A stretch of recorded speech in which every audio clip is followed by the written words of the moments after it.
This is the end of history. A true revolution of values will soon cause us to question the fairness and justice of many of our past and present policies. We believe that peace is at hand. An axis of evil arming to threaten the peace of the world. Democracy and freedom for all. We must choose in this crucial moment of human history. And welcome back, folks. I'm J.B. Shreve, your host at the End of History podcast, where we help believers make sense of the chaos of the world today with intelligent, faith-based perspectives of the events going on in the world today and the history that made up those events. And of course, we're knee-deep, I guess maybe we're neck-deep, in a look at the history of the events of our times, looking at the 250th anniversary of the United States. And we're going through a deep dive into American history. Today we're on episode 19, The Revolution of 1800. Now, in our last episode, we saw the subtle but incredibly important moment that occurred when John Adams stood aside and allowed the transfer of power from the Federalists to the Republicans at the election of 1800. Now, it's difficult to overstate the importance of that moment. If you look at the revolutions across the last century, from Africa to Asia to Latin America, even in parts of Europe, after the end of the Cold War, you'll usually find governments and leaders who could not live up to that moment like John Adams did in 1800. And it's important to realize why Adams did it, because probably few other men among the founding fathers anyway, except maybe Washington, probably few of them could have done what Adams did right there. Adams did it for the sake of the principle. He was a very well-studied, very well-researched man. He had studied the history of democracies and republics. He knew what was right. He knew what would work. And he firmly believed that Thomas Jefferson's plans, the plans of the Republicans, republicanism, was a bad idea. He also knew by this point that Jefferson, his old friend, was the real power behind a lot of the insults, a lot of the personal attacks that were made on John Adams himself during the course of the presidential campaign and the times leading up to that campaign. So Adams, from his position, from his perspectives, he had the right, he had the moral justification to stand in the way and prevent a transition of power. That had to be the way he saw things. But it was the principle that had him stand aside. If he held on to power, the American experiment would have been over right here, right there, and he could have gotten away with it. Might makes right, not the voice of the people, not the Constitution. That would have been the factor that ruled the day. But history was made and Adams stepped aside. And what happened next completely reshaped, redefined what America is. If the Federalists had remained in charge in 1800, if John Adams had held on to power, at best, the American nation might indeed look a lot more like Britain and the British form of government today. We would have had more of an aristocracy. The cries of the Jeffersonian, who were just beginning to be called Republicans at this point, were highly exaggerated, but they weren't completely wrong. And when they won out over the Federalists, it truly changed everything about the American nations, then less than 2 decades old. The Federalists, although they would remain influential for about another decade, they would never rule the country again. The Republicans would they would have to give way to other powerful forces decades later. But for now, in the election of 1800, this was really like another revolution that changed the course of America. This is how the historian Gordon S. Wood, in his book Empire of Liberty, describes the situation. He writes, born in reaction to the popular excesses of the revolution, the federal world could not endure. The Federalists of the 1790s stood in the way of popular democracy as it was emerging in the United States, and thus they became heretics, opposed to the developing democratic faith. To be sure, they believed in popular sovereignty and republican government, but they did not believe that ordinary people had a direct role to play in ruling the society. They were so confident that the future belonged to them that they treated the people with condescension and lost touch with them. Then he adds, the historian Gordon Wood adds, indeed, they were so out of touch with the developing popular realities of American life, and their monarchical program was so counter to the libertarian impulses of America's Republican ideology that they provoked a second revolutionary movement that threatened to tear America apart. That's the end of quote. The election of 1800 has long been called a revolution. Even though no muskets were fired and no barricades rose in the streets, as had happened in the French Revolution, Jefferson and his Republicans took over not only the presidency, but also both houses of Congress. This peaceful transfer of power from one political faction to another, it marked a turning point as profound as any battlefield victory of the American Revolution. When Thomas Jefferson and his Democratic Republican allies displaced the Federalist, they did more than just win office. They reshaped the identity, the ideals, the contradictions of the young United States. Between 1800 and 1811, a decade of transformation unfolded, and it was a decade that redefined or defined American democracy while exposing its limits as well. The way you and I understand America and being Americans today, a lot of that was established in 1800, not in 1776. The revolution of 1800 was not a revolution of destruction, but of reinterpretation. Jefferson and his followers, they sought to reclaim what they believed was the original spirit of 1776, agrarian virtue, individual liberty, suspicion of centralized authority. But in doing so, they forged a new American culture that blended idealism with pragmatism, expansion with contradiction, and unity with exclusion. And this is where the Thomas Jefferson of myth and legend was really made at.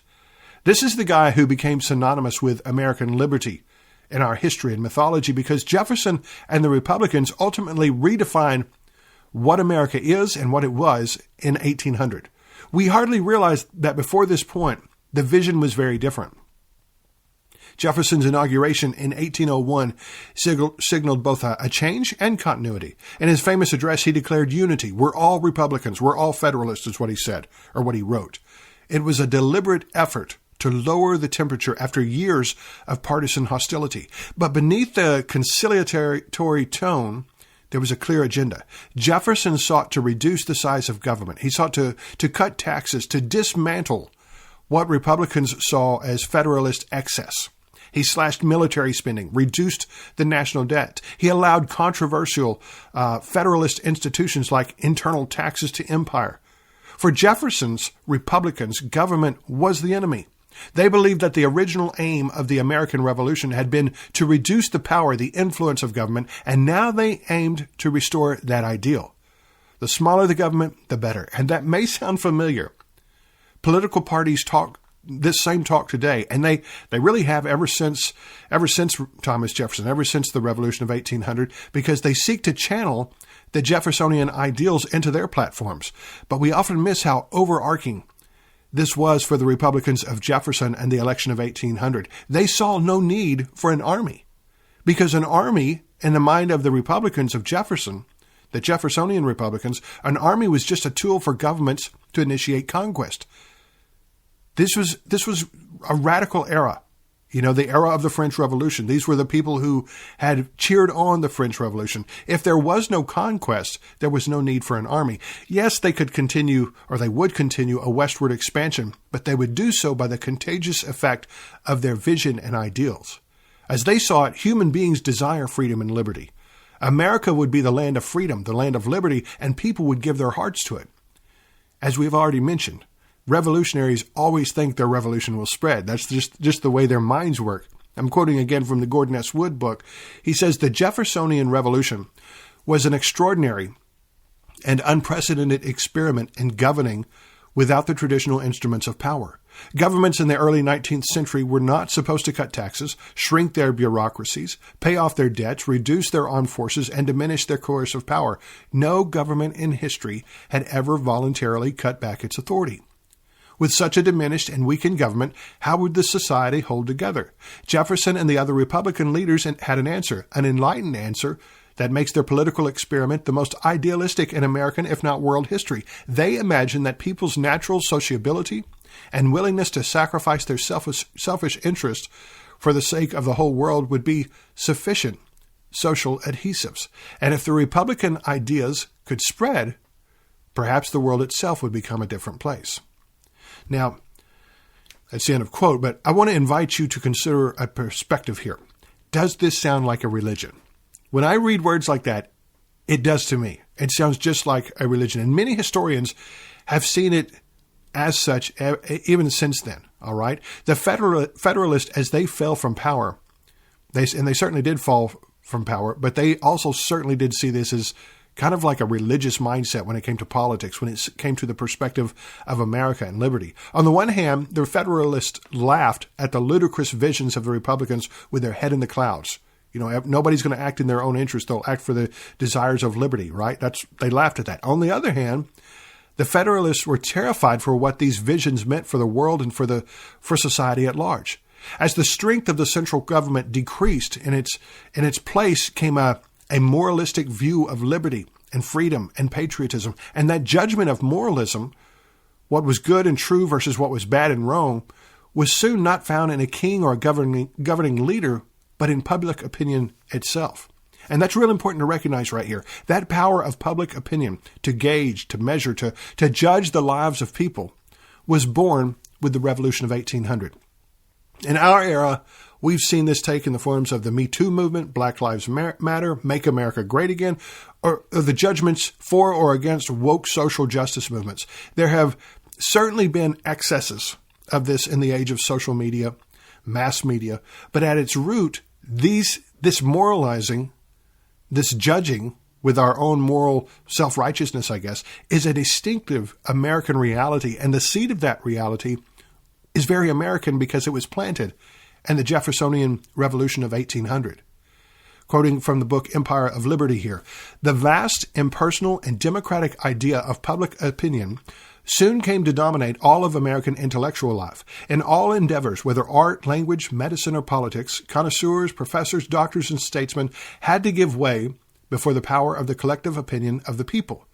This conception of public opinion, said Federalist Theodore Sedgwick in Disgust, is of all things the most destructive of personal independence and of that weight of character which a great man ought to possess. But no matter, it was the people's opinion, and it could be trusted because no one controlled it and everyone contributed to it. Public opinion, said Harvard professor Samuel Williams, will be much nearer the truth than the reasoning and refinements of speculative and interested men. Now, this wasn't correct. Okay, philosophers as far back as Plato had warned that this right here was actually the weakness of democracy. The mob becomes empowered through democracy, and the end result is a weakened society. And they were right, but that wasn't realized yet. And for now, in our story, and in the decade after 1800, it seemed like this was all true because it was being validated by the events that filled and surrounded the United States, that surrounded Thomas Jefferson's America. The situation in the wider world was setting the U.S. up for success in the years after Jefferson came to office. The murderous extremists and excesses of the French Revolution gave way to the rise of Napoleon in France, which in turn gave way to the Napoleonic Wars. From 1803 to 1815, Europe was consumed in warfare against the little general and theaters at various parts of the world. The U.S. tried to remain neutral. The War of 1812, which we'll look at in the next episode, it eventually resulted in Jefferson's successors having to engage in that fighting as well. It wasn't like their arm was twisted. We'll look at that story. But at the beginning of Thomas Jefferson's first term, what kept Europe busy and distracted was particularly beneficial for the new American nation. For the Jeffersonians, this state of war was the inevitable ends to all strong central governments. And they weren't necessarily wrong on that count.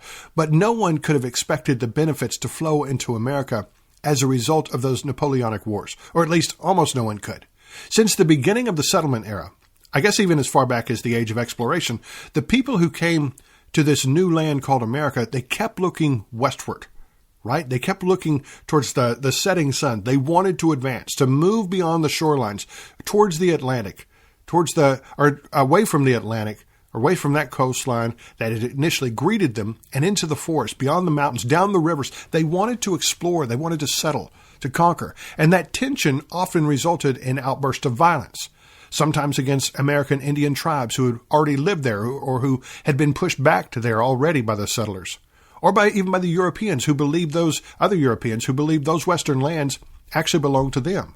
The French and Indian War, as you'll recall, was triggered by British settlers pressing west into territories that the French and the Indians believed was theirs. During the American Revolution, the western theater of the fighting included patriots using the war against the British to push the borders of their colonies further into territories that the Indians had been told was theirs. And now, at the turn of the century, under Thomas Jefferson's leadership, a new boom to this western advance came in the form of Napoleon and France, who needed to let loose of their colonial holdings in America. Now, Napoleon at first wanted to extend his empire to the Americas. It was events in Haiti, or the land we call Haiti today, that changed his mind. The massive revolution, the slave revolt there, which we'll look at in more detail in a future episode, this changed his mind. And thousands of French troops died from combat and yellow fever in that fighting. At the same time, war with Britain seemed inevitable again, and Napoleon feared the British Navy could simply seize the French holdings in North America that were then called Louisiana. Rather than lose the territory without compensation, he shocked American negotiators by offering the entire Louisiana territory to them for $15 million. Now, for the Americans, control of the Mississippi River and the port of New Orleans was essential. Farmers west of the Appalachian Mountains depended on the river to move crops to market. When Spain briefly closed access to New Orleans in 1802, alarm spread across the frontier. And President Thomas Jefferson, he feared that if a powerful European army controlled the mouth of the river, the Mississippi River, the United States could be strangled economically. Jefferson originally instructed American diplomats to go and negotiate, to try to purchase only New Orleans and nearby territory, and they could offer up to $10 million. Well, the diplomats, when they met with Napoleon, they're shocked because Napoleon and France offered to not only sell New Orleans and the surrounding area, but the entirety of France's holdings from Canada to New Orleans for $15 million. So by doubling the size of the United States, Jefferson secured access to the Mississippi River and opened the continent to westward expansion. He justified the purchase as essential to preserving an agrarian republic, a nation of independent farmers rather than urban laborers. The American envoys that had gone to talk to Napoleon to negotiate this purchase, or this, they thought there would be more dickering than this, right? And these guys could hardly believe the offer. One later admitted that they had lived long, but this is the noblest work of our whole lives, is what he wrote in his diary. The purchase added roughly 828,000 square miles to the United States at a cost of about 4 cents an acre. Ironically, Jefferson, who believed in a strict reading of the Constitution, he didn't like strong central governments, he didn't like big government, and he worried privately whether the Constitution even gave him the actual authority to buy this land. But he approved the deal anyway, recognizing this opportunity was too great to let pass. So President Jefferson acted against his own principles and exerted a strong-armed central government to purchase the Louisiana Territory, the Louisiana Purchase. As the Americans looked west now, Jefferson and the Republicans imagined a new empire of liberty. That's what they called it. The doubling of the U.S. so quickly, so easily, not to mention harmlessly, seemed to be like an act of God. Jefferson commissioned the expedition of Meriwether Lewis and William Clark, whose journey across the continent from 1804 to 1806 became a foundational American story. Their expedition captured the imagination of the nation. This was like the efforts of Americans to get to the moon in the 20th century. Lewis and Clark were seeing and recording the sights and stories of lands that no white man had ever seen before. When I look back on the story of American history, there are a handful of events and incidents that I would have loved to be part of. This is one of them. To see with Lewis and Clark, to see the great rivers and mountains, forests and canyons of the West for the first time, to document it. It would have been awesome to behold. It's still awesome to behold, if I'm being honest. If you've been to these places, you know what I'm talking about. It's just awesome to behold. Of course, we can get there now by paved roads, by flying, but seeing it for the first time in 1804 to 1806, it had to have been borderline magical. The Rocky Mountains themselves, they delivered an unforgettable moment and a reality check on just how big the territory of the Louisiana Purchase was. After weeks of brutal climbing, the men in this expedition, the Lewis and Clark expedition, the journey of discovery, they have been climbing for weeks, and they expected to see a gentle slope once they got to the top, to the peak, leading to the western rivers. They thought they were near the end. Instead, they get to the top of these peaks, and Lewis reaches the summit, and he stares at an endless wall of mountains stretching out to the horizon. He later confessed the sight dampened the spirits of the party. I'd say that's putting it mildly. He's like, there's so much further to go. This is so much bigger than what you thought it was. As Lewis and Clark traveled west through the mountains and rivers, they encountered lands that must have felt like the Garden of Eden. This was God's country. And increasingly, as Americans read and learned about their journey of discovery, they began to think that they must be God's people, to have been given access and ownership of such treasures and possessions. Even the weird little coincidences of history stuck out when they read about these events, as maybe, or they heard about them, as maybe more than just coincidence. Joining Lewis and Clark on the expedition was this French fur trader. He had a wife, an Indian woman he had married, maybe purchased. That's maybe how he came to know her, when she was around 13 years old. Her name, depending on how you say it, I always grew up saying Sacagawea. Some people say Sacagawea. She was able to interpret for the Americans as they encountered some of the different Indian tribes along the way. That's handy. That's convenient. At one point, as the boats they traveled in tipped over in a violent gust of wind, she calmly gathered journals, maps, scientific instruments floating around her, materials that would have been irreplaceable without her rescue right there. Lewis later wrote that her quick action prevented much loss. Again, another understatement. She was also the key to one of the journey's most improbable coincidences. When the Corps of Discovery reached the Shoshone Indian Nation, the chief they needed to purchase horses from, it turned out to be Sacagawea's long-lost brother. The emotional reunion of this brother and sister helped to secure the horses that carried the expedition across the Rockies. What are the odds of that? Was it a coincidence, or was God doing something here? Now, for the religiously minded in America, the answer sure seemed obvious at the time. Jefferson and his immediate successors, they imagined it would take 1,000 years for America to fill up and populate the vast new western frontier.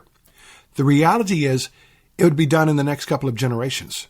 Although the Louisiana Purchase doubled the size of the new nation, within the next half century, this territory would be added to again and again until America stretched literally from sea to shining sea before it was even a century old.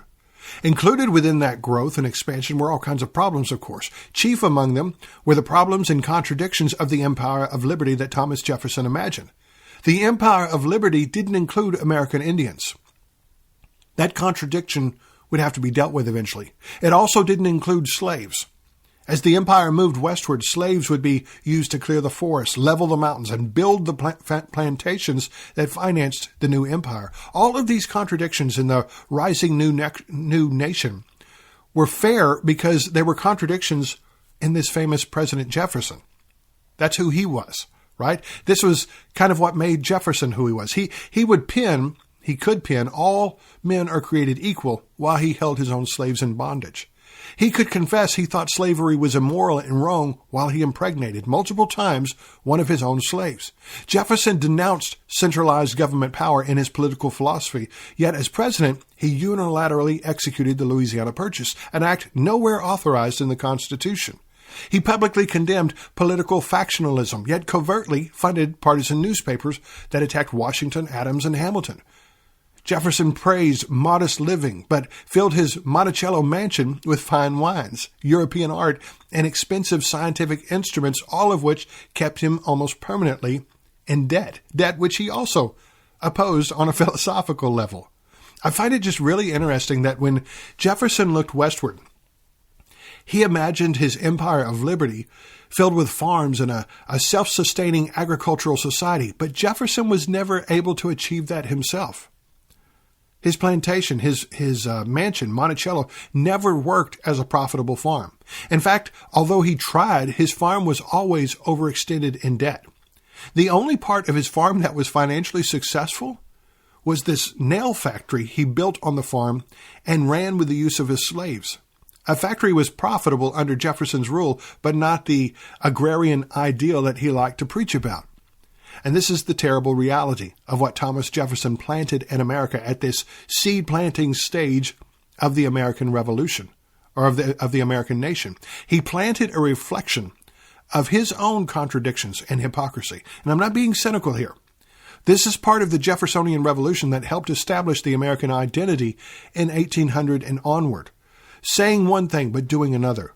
That is very, very American, and that's part of why people have so often struggled when they look at American history. The ideals are great, the words are great, the myths and legends are great, but then you have these historical facts, or that historical fact over there, that seems to cancel it all out. Which American story are we? And the answer is probably both.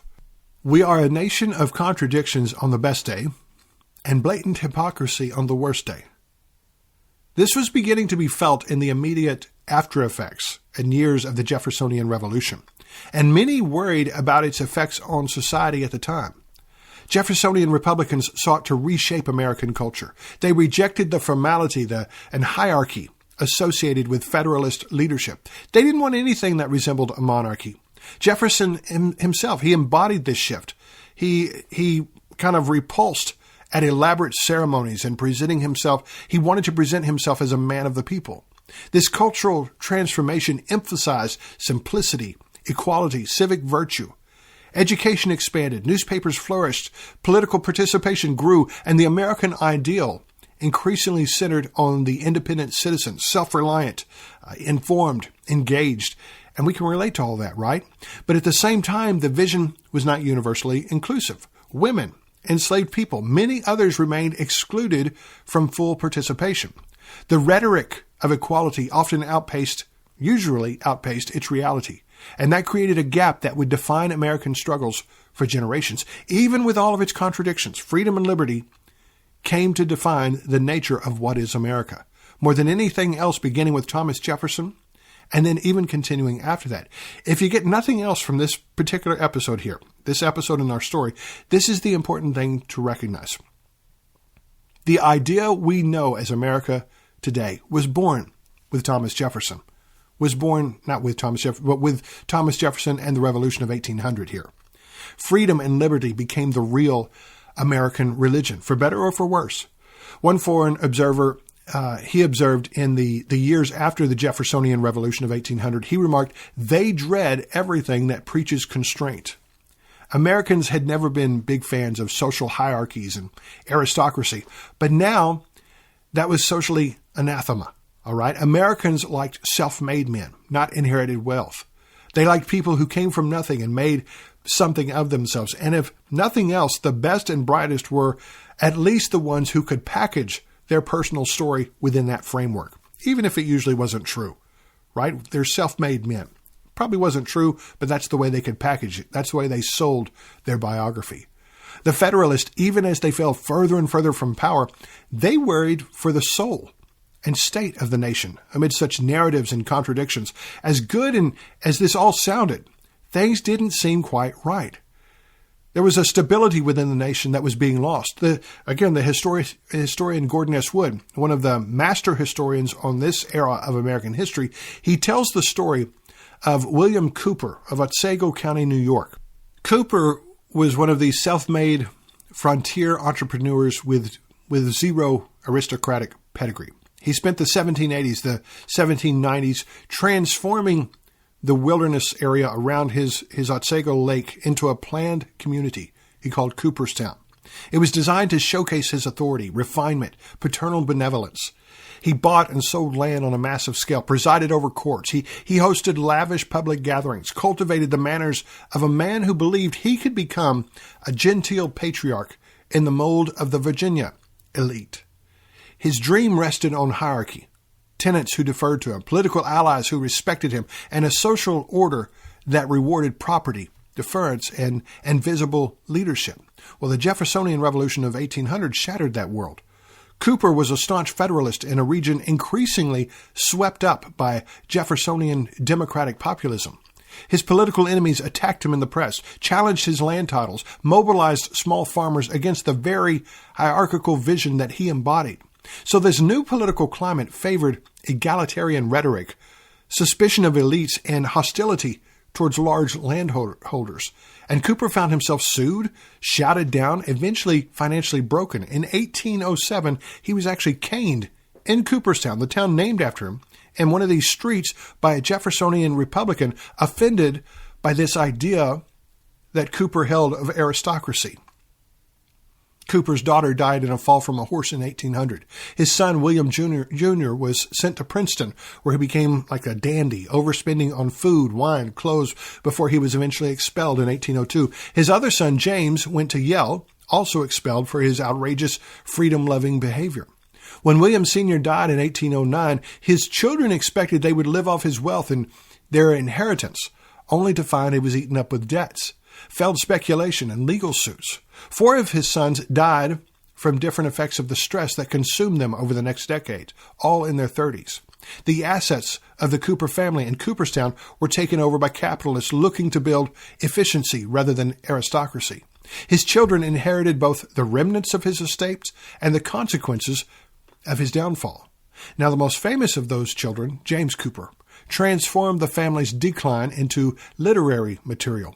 Growing up amid the ruins of his father's ambitions, he witnessed firsthand the tensions between aristocratic aspirations and democratic reality.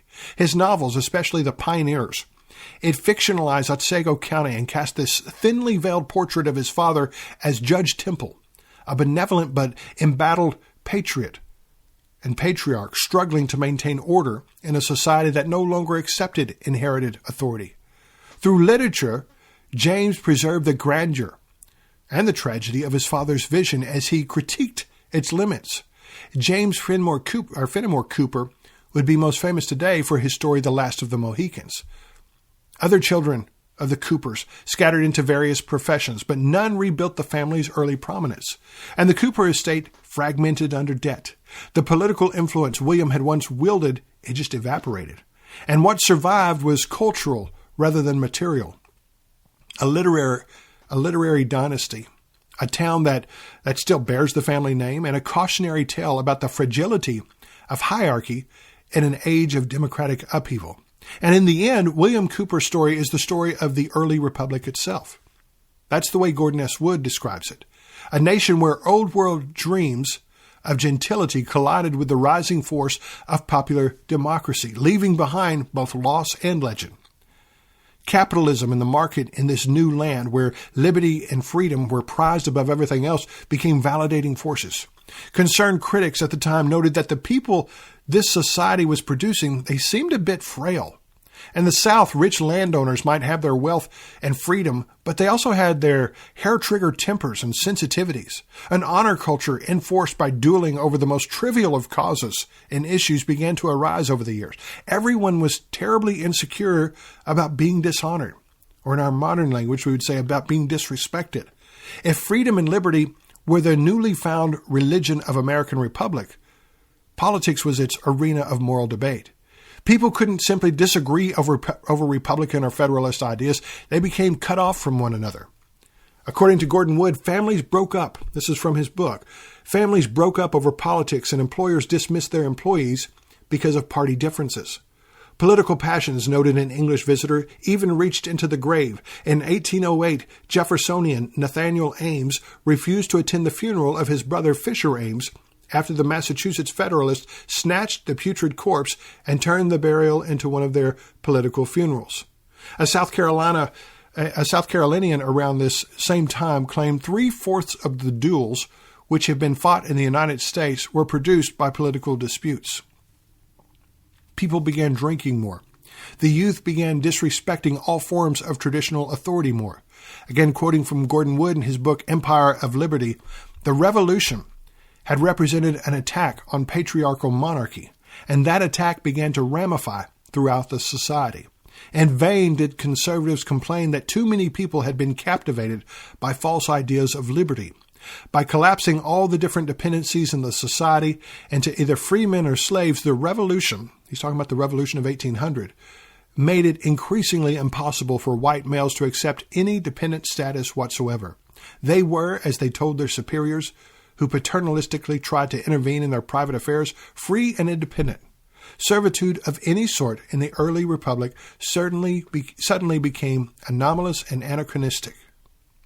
So the Revolution of 1800 marked a turning point in American history, not through violence, but through a peaceful transfer of power that redefined the nation's identity. When John Adams stepped aside for the sake of the principle, he preserved a fragile experiment in Republican government and opened the door for Thomas Jefferson's Democratic Republicans to reshape the country. And it's important, for the sake of our ongoing story here, to understand how Jefferson's victory completely reshaped and redefined what America is. It inaugurated a decade in which liberty became the nation's guiding creed. Jefferson's Republicans dismantled Federalist structures. They shrank government. They promoted an agrarian vision rooted in individual freedom. But this idealism, it carried contradictions. Jefferson preached limited government, but exercised expansive executive power in the Louisiana Purchase. He championed equality while holding people in bondage. And these tensions between ideals and actions, liberty and exclusion, became woven into the American fabric, the American character. Thomas Jefferson planted a reflection of his own contradictions and hypocrisy into the nation itself. And I guess that's probably why I dislike Jefferson so much, the more I learn about him. The era's triumphs were real. Expanded political participation, a distinct national culture, the enduring principle of peaceful transition. The Louisiana Purchase and Lewis and Clark expedition fueled a sense of divine destiny, national possibility, but the period also exposed deep fractures. Rising partisanship, honor-driven violence, the widening gap between democratic rhetoric and social reality, public opinion emerged as a powerful new force shaping culture and politics in ways both inspiring and destabilizing. And by the time James Madison, the next president, succeeded Jefferson, the Revolution of 1800 had revealed both the promise and the peril of America's democratic experiment. It left the nation more expansive, more democratic, more self-confident, but also more divided and morally conflicted. And ultimately, the Jeffersonian Revolution of 1800 did not resolve America's contradictions. It illuminated them. It set the stage for an ongoing struggle to reconcile the nation's soaring ideals with its imperfect realities. In our next episode, we're going to turn to the era of James Madison and beyond. As the nation arrives at its 50th anniversary in 1826, we will begin to see in the next episode the mythology of America really taking root and beginning to be explored. The religion of freedom and liberty will continue to expand, and so will the underlying fractures within that religion and its creeds. I'm J.B. Shreve, your host at the End of History, where we help believers understand the chaotic world we live in with intelligent, faith-based perspectives of our world and the history that made this world. We'll be back soon with our next episode in this series, The Empire, a 250-year American story.